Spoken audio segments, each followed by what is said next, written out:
Hello everyone, welcome to my channel. तो इस video में हम लोग देखेंगे इफेक्ट ऑफ इलेक्ट्रोलाइट्स, जिसमें हम देखेंगे coacervation, peptization and protective action in the colloidal dispersion. Effect of electrolytes समझने से पहले हम लोग ये देखेंगे कि इलेक्ट्रोलाइट्स होता क्या है। The electrolytes is a substance that dissociate into ions in a solution। यानी कि इलेक्ट्रोलाइट्स वो सब्सटेंस होता है जो डिसोसिएट हो जाता है यानी टूट जाता है इनटू आयंस में इन द सॉल्यूशन में। जैसे example, sodium chloride is dissociate into sodium plus and chlorine ions. तो जैसा कि हम लोग पहले पढ़ चुके हैं कि जो कोलॉइडल पार्टिकल्स होता है वो carry electric charge due to adsorption और या आयोनाइजेशन। तो all colloidal particles acquire the same charge due to repulsion occurs between them, जिसके कारण क्या होता है कि हमारा जो कोलॉइडल सिस्टम होता है वो स्टेबल होता है। जब उसमें हम इलेक्ट्रोलाइट्स ऐड करेंगे तो वो उसकी क्या करेगा, स्टेबिलिटी को इफेक्ट करेगा यानी कि प्रभावित करेगा। अब इसका हम लोग देखते हैं कि वो इलेक्ट्रोलाइट्स काम कैसे करता है ऑन द कोलॉइडल डिस्पर्सन पे। सबसे पहले क्या होगा कि जो ये बड़ा इलेक्ट्रोलाइट्स होगा वो डिसोसिएट हो जाएगा इन सॉल्यूशन। जैसे कि मान लीजिए कि हमारे पास कोई कोलॉइडल सॉल्यूशन है, तो इसमें कोलॉइडल पार्टिकल्स है वो निगेटिव चार्ज को एक्वायर किया है due to adsorption of ions. तो जब इसमें हम सोडियम क्लोराइड को ऐड करेंगे तो सोडियम क्लोराइड जो हमारा होगा वो डिसोसिएट हो जाएगा सोडियम प्लस में एंड क्लोरीन आयंस में। तो सोडियम आयंस को हम लोग बोलेंगे काउंटर आयंस, यानी कि जो आयंस हमारे कोलॉइडल पार्टिकल के सरफेस पे जो चार्ज है उसके अपोजिट होगा उसको हम लोग बोलेंगे काउंटर आयंस, और जो सेम चार्ज होगा उसको हम लोग बोलेंगे को आयंस। यानी कि यहाँ पे हमारा सोडियम जो है एक काउंटर आयंस है और क्लोरीन जो है वो को आयंस है। अब एक कोलॉइडल पार्टिकल के क्या होगा कि जो सोडियम आयंस है उसको ये अट्रैक्ट करेगा, ये चार्ज को काउंटर करने के लिए, कोलॉइडल पार्टिकल्स पर जो चार्ज है उसको काउंटर करने के लिए। जैसे ही हमारे कोलॉइडल पार्टिकल पे जो चार्ज है न्यूट्रलाइज होना शुरू हो जाएगा तो इसके बीच में क्या होगा कि जो रिपल्सन है वो धीरे धीरे डिक्रीज होना शुरू हो जाएगा। तो ये डिक्रीज होने के कारण में क्या होगा कि हम जैसा कि जानते हैं कि जो कोलॉइडल पार्टिकल होता है वो कंटिन्यूअस जिग जैग मोशन करता है, यानी कि ब्राउनियन मोशन करता है। तो ब्राउनियन मोशन करने के कारण एक कोलॉइडल पार्टिकल्स एक दूसरे से कोलाइड करेगा। कोलाइड करने के बाद में क्या होगा कि यहाँ पे जो हमारा फोर्स होगा इलेक्ट्रोस्टैटिक रिपल्सन फोर्स वो डिक्रीज कर जाएगा। यहाँ पे जो हमारा होगा वैन डर वाल अट्रैक्शन फोर्स प्रीडोमिनेंट करेगा, जिसके कारण क्या होगा कि कोलॉइडल पार्टिकल जो होगा हमारा वो एग्रीगेशन या कोगुलेशन होना शुरू हो जाएगा, जिसके कारण हमारा होगा सिस्टम जो होगा कोलॉइडल डिस्पर्सन ये अनस्टेबल हो जाएगा, यानी कि इसकी स्टेबिलिटी क्या हो जाएगी, डिक्रीज होने लगेगी। पहले यूनिफॉर्मली डिस्ट्रीब्यूटेड होगा, जब हम इसमें इलेक्ट्रोलाइट्स ऐड करेंगे तो हमारा जो कोलॉइडल पार्टिकल्स होगा एक कोगुलेशन या एग्रीगेशन होना शुरू हो जाएगा, जिसके कारण क्या होगा ये सेटल डाउन होना, सेडिमेंटेशन इसका होना शुरू हो जाएगा।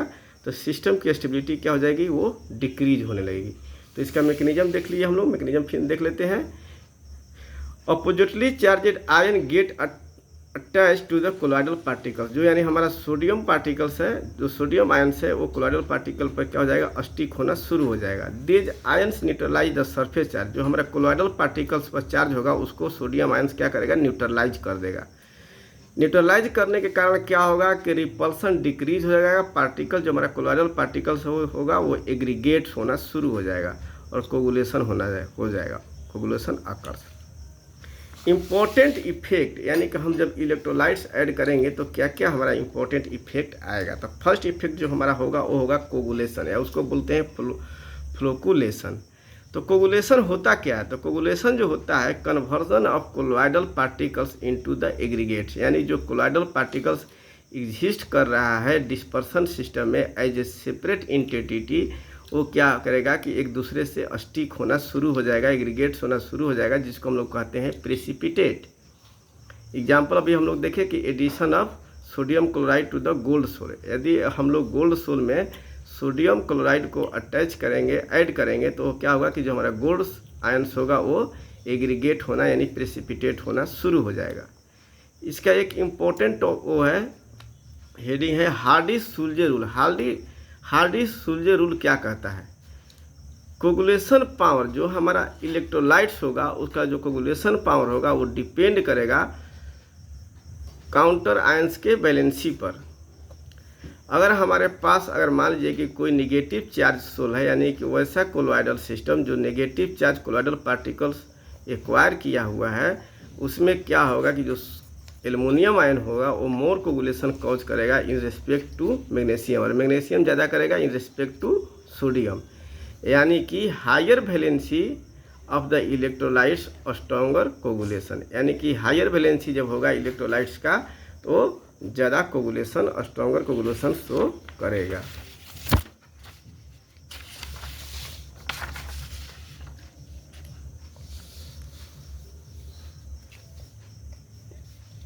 फ्लोकुलेशन वैल्यू क्या होता है? It is the minimum concentration of electrolytes required for coagulation, यानी कि मिनिमम कंसंट्रेशन इलेक्ट्रोलाइट्स का जिसपे हमारा कोगुलेशन हो जाए उसको हम लोग बोलेंगे फ्लोकुलेशन वैल्यू। यानी कि अब इसको इंटरप्रेट करते हैं, लो वैल्यू, यानी कि हमारा फ्लोकुलेशन वैल्यू लो है, यानी कि लो अमाउंट ऑफ इलेक्ट्रोलाइट्स लग रहा है किसी कोलोइडल पार्टिकल को कोगुलेट करने के लिए, तो इसका मतलब ये होगा कि उसका कोगुलेशन पावर क्या होगा? हाई होगा। हाई वैल्यू जब होगा, हाई फ्लोकुलेशन वैल्यू होगा, इसका मतलब क्या होगा कि लो कोगुलेशन पावर, जो हमारा इलेक्ट्रोलाइट्स है उसका कोगुलेशन पावर क्या है? लो है। Compression of electrical double layer, जब हम इलेक्ट्रोलाइट्स को ऐड करते हैं तो उसमें क्या होता है कि काउंटर आयंस का कंसंट्रेशन इंक्रीज हो जाता है, जिसके कारण क्या होता है कि जो हमारा डिफ्यूजन लेयर है वो कंप्रेस हो जाता है, और डिफ्यूजन लेयर कंप्रेस होने के कारण क्या होता है कि हमारा जो कोलोइडल डिस्पर्सन सिस्टम है उसकी स्टेबिलिटी जो होती है वो डिक्रीज कर जाती है। जीटा पोटेंशियल, जैसा कि हम लोग पढ़ चुके हैं, zeta potential are depend on the thickness of diffusion layer. अब यहाँ पे जो थिकनेस है डिफ्यूजन लेयर का वो डिक्रीज होने के कारण क्या होगा कि जीटा पोटेंशियल जो हमारा है वो रिड्यूस हो जाता है। व्हेन इट अप्रोचेज जीरो तो कोगुलेशन अकर्स, जैसे ही हमारा जो जीटा पोटेंशियल है जीरो के नज़दीक चला जाता है तो कोगुलेशन हमारा जो है वो स्टार्ट हो जाता है। अच्छा, फार्मास्यूटिकल इम्पोर्टेंस क्या है? किसी भी कोलोइडल सिस्टम में अगर हम लोग इलेक्ट्रोलाइट्स ऐड करते हैं तो उसका फार्मास्यूटिकल इम्पोर्टेंस क्या निकल करके आता है? तो इसका हम लोग यूज करते हैं वाटर इन प्यूरिफिकेशन में, importance in stability of suspension, यानी कि जो हमारा इलेक्ट्रोलाइट्स है वो इम्पोर्टेंट रोल प्ले करता है in the stability of the suspension and help in drug formulation control, यानी कि ड्रग रिलीज को भी ये हमारा कंट्रोल करता है। कोएसर्वेशन क्या होता है? Coacervation is the phase separation of a colloidal system into two liquid phase, यानी कि coacervation is the phase separation. इसमें क्या होगा कि जो हमारा कोलोइडल दो तरह का फेज इसमें डेवलप हो जाएगा। एक फेज को हम लोग कहेंगे कोलोइडल रिच फेज, जिसको हम लोग बोलते हैं कोएसर्वेट, और दूसरे को हम लोग बोलते हैं कोलोइडल पुअर फेज, जो होगा हमारा इक्विलिब्रियम सॉल्यूशन होगा। टाइप ऑफ कोएसर्वेशन होता है वो हमारे दो प्रकार का होता है। एक सिंपल कोएसर्वेशन, जो सिंपल कोएसर्वेशन होने का कारण क्या है कि एडिंग इलेक्ट्रोलाइट्स और चेंजिंग द टेम्परेचर। यदि हम लोग कोई कोलोइडल सिस्टम का टेम्परेचर चेंज करते हैं या उसमें कोई इलेक्ट्रोलाइट्स ऐड करते हैं तो हमारा कोएसर्वेशन होता है, यानी कि कोलोइडल रिच फेज बनेगा और कोलोइडल पुअर फेज बनेगा। जैसे जिलेटिन है जो हमारा कोलोइडल से, अगर इसमें हम लोग ऐड करते हैं सोडियम सल्फेट तो हमारे दो तरह का फेज का यहाँ पे निर्माण होगा, जिसको हम लोग बोलते हैं कोलोइडल रिच फेज, जिसको हम लोग बोलते हैं कोएसर्वेट, और कोलोइडल पुअर फेज होगा उसको लोग बोलेंगे इक्विलिब्रियम सॉल्यूशन।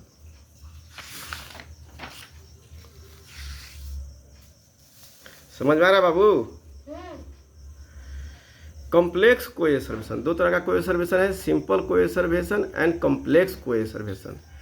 कॉम्प्लेक्स कोएसर्वेशन क्यों होता है? तो ये होता है due to attraction between the oppositely charged colloids. Suppose करें कि हमारे पास दो लायोफिलिक कोलोइड्स है, एक पॉजिटिव कोलोइडल पार्टिकल्स है, एक में निगेटिव कोलोइडल पार्टिकल्स है। दोनों संपर्क में जब आएगा तो एक दूसरे को अट्रैक्ट करेगा। अट्रैक्ट करने के बाद में क्या होगा, एक कोगुलेशन हो जाएगा इसका, और ये सेपरेट हो जाएगा, फेज सेपरेशन यहाँ पे हमारा हो जाएगा। इसका मैकेनिज्म क्या है? इसका मैकेनिज्म भी सेम वही है, चार्ज न्यूट्रलाइजेशन अकर्स। जैसे हम लोग इलेक्ट्रोलाइट्स को ऐड करेंगे इन द कोलॉइडल डिस्पर्सन में, तो क्या होगा, हमारा कोलॉइडल पार्टिकल्स जो होगा वो अपोजिट चार्ज को अपने तरफ अट्रैक्ट करेगा। अट्रैक्ट करने के कारण क्या होगा, जो कोलॉइडल पार्टिकल्स पे हमारा चार्ज है वो न्यूट्रलाइज होना शुरू हो जाएगा। न्यूट्रलाइज होने के कारण क्या हो जाएगा कि repulsion between the two colloidal particles are decrease, यानी कोलॉइडल पार्टिकल्स के बीच में जो हमारा रिपल्सन फोर्स है, इलेक्ट्रोस्टैटिक रिपल्सन फोर्स, वो डिक्रीज कर जाएगा। फिर यहाँ पे हमारा क्या होगा कि van der Waals attraction force है वो प्रीडोमिनेंट हो जाएगा, जिसके कारण हमारा कोलॉइडल पार्टिकल्स जो ब्राउनियन मूवमेंट शो कर रहे हैं, एक दूसरे से कोलाइड हो रहे हैं, एक दूसरे से स्टिक होना शुरू हो जाएंगे और हमारा एग्रीगेशन या फ्लोकुलेशन का निर्माण होना शुरू हो जाएगा। फार्मास्यूटिकल एप्लीकेशन, इसका हम लोग कहाँ कहाँ पे यूज करते हैं, तो micro encapsulation is a drug delivery system होता है। कंट्रोल ड्रग रिलीज में, यानी कि ड्रग के रिलीज को भी हम लोग कंट्रोल कर सकते हैं। टेस्ट मास्किंग में भी हम लोग इसका यूज करते हैं। And protection of drug, and drug को प्रोटेक्ट करने में भी हम लोग इसका यूज करते हैं। अब अगला देखते हैं हम लोग पेप्टिजेशन। पेप्टिजेशन क्या होता है, तो पेप्टिजेशन इज द प्रोसेस, यह एक प्रोसेस है, प्रक्रिया है, जिसमें हम लोग क्या करते हैं कि कन्वर्टिंग ए प्रेसिपिटेट, जो हमारा एग्रीगेट होता है उसको हम लोग कन्वर्ट कर देते हैं इनटू द कोलॉइडल सोल, यानी कि colloidal dispersion system, bye adding the small amount of electrolytes. यानी कि हम लोग पेप्टिजेशन में क्या करते हैं कि कोई भी एग्रीगेशन को, कोई भी प्रेसिपिटेट को हम लोग सेपरेट कर देते हैं as a individual colloidal particles by adding the small electrolytes. जो इलेक्ट्रोलाइट्स हम लोग ऐड करते हैं कोलॉइडल पार्टिकल को सेपरेट करने के लिए, जिसको हम लोग कहते हैं पेप्टाइजिंग एजेंट। इसका मैकेनिज्म क्या है, इलेक्ट्रोलाइट्स जो होता है वो प्रोवाइड आयन, जो हमारा इलेक्ट्रोलाइट्स होगा वो प्रोवाइड करेगा आयंस को, दो तरह का आयंस प्रोवाइड करेगा, एक काउंटर आयंस और दूसरा को आयंस। अब जो काउंटर आयंस होगा एडजर्व हो जाएगा ऑन द प्रेसिपिटेटेड पार्टिकल्स पर। प्रेसिपिटेटेड पार्टिकल्स पर क्या होगा, हमारा जो काउंटर आयंस होगा वो एडजर्व हो जाएगा। इसके कारण क्या होगा, पार्टिकल्स गेन चार्ज पार्टिकल्स हमारा क्या करेगा, गेन चार्ज कर लेगा, जिसके कारण क्या होगा, उसमें रिपल्सन इंक्रीज होगा, particle disperse and sol form हो जाएगा, हमारा सोल का निर्माण हो जाएगा। जैसे हम लोग एग्जाम्पल इसका देखते हैं, फेरिक हाइड्रोक्साइड प्रेसिपिटेट में अगर FeCl फेरिक क्लोराइड को ऐड करेंगे तो हमारा कोलॉइडल सोल का निर्माण होता है। ये जो हमारा फेरिक आयंस है ये हमारा क्या होगा, इसके सरफेस पे अटैच हो जाएगा। अटैच होने के कारण ये क्या करेगा, रिपल्सन फोर्स को क्रिएट करेगा, जिससे जो हमारा प्रेसिपिटेट बना है, एग्रीगेट्स बना है, वो सेपरेट आउट हो जाएगा in the form of colloidal particles का। और FeCO3 जो यहाँ पे होगा इसको हम लोग बोलेंगे पेप्टाइजिंग एजेंट। इसका फार्मास्यूटिकल इम्पोर्टेंस क्या है, तो इसका हम लोग यूज करते हैं preparation of colloidal formulation. Colloidal formulation के निर्माण के लिए हम लोग इसका यूज करते हैं। Use in the nano particle dispersion, यानी कि नैनो साइज में कोलॉइडल डिस्पर्सन बनाने के लिए भी हम लोग इसका यूज करते हैं। Importance in drug delivery system, इसका इम्पोर्टेंस है ड्रग डिलीवरी सिस्टम में। प्रोटेक्टिव एक्शन क्या होता है, तो protective colloids are lyophilic colloids. जो हमारे प्रोटेक्टिव कोलॉइड्स होते हैं वो लायोफिलिक कोलॉइड्स होते हैं, that prevent the coagulation of lyophilic colloids when electrolytes is added. यानी कि जो हमारा प्रोटेक्टिव कोलॉइड्स होगा, जो लायोफिलिक कोलॉइड्स होगा, वो प्रिवेंट करेगा coagulation of lyophobic colloids when electrolytes is added. इसका मैकेनिज्म क्या होगा, तो protective colloids form a layer around the colloidal particles. जो हमारा प्रोटेक्टिव कोलॉइड्स होगा यानी कि लायोफिलिक कोलॉइड्स होगा, वो लेयर का निर्माण कर देगा लायोफोबिक कोलॉइड्स पर। और दिस लेयर, जो ये लेयर होगा, जो हमारा लायोफिलिक कोलॉइड्स का लेयर होगा, ये प्रिवेंट करेगा direct contact between the lyophobic colloids. Lyophobic colloids के बीच में जो डायरेक्ट कॉन्टैक्ट होगा उसको हम क्या करेगा, ये प्रिवेंट कर देगा। तो ड्यू टू विच क्या होगा कि stabilisation occurs even in the presence of electrolytes. तो इलेक्ट्रोलाइट्स के प्रेजेंस होने के कारण भी क्या होगा कि जो हमारा लायोफोबिक कोलॉइड्स होगा वो स्टेबल होगा। एग्जाम्पल गोल्ड सोल में अगर हम लोग जिलेटिन को ऐड कर देंगे तो वो हमारा क्या हो जाएगा, गोल्ड सोल को प्रोटेक्ट करेगा, यानी कि गोल्ड सोल होगा जो हमारा वो प्रेसिपिटेट नहीं होगा, एग्रीगेट्स उसका नहीं बनेगा। गोल्ड सोल में अगर हम लोग एकेसिया भी ऐड करते हैं तो वो भी क्या करेगा, उसको प्रोटेक्ट करेगा, गोल्ड सोल को प्रोटेक्ट करेगा।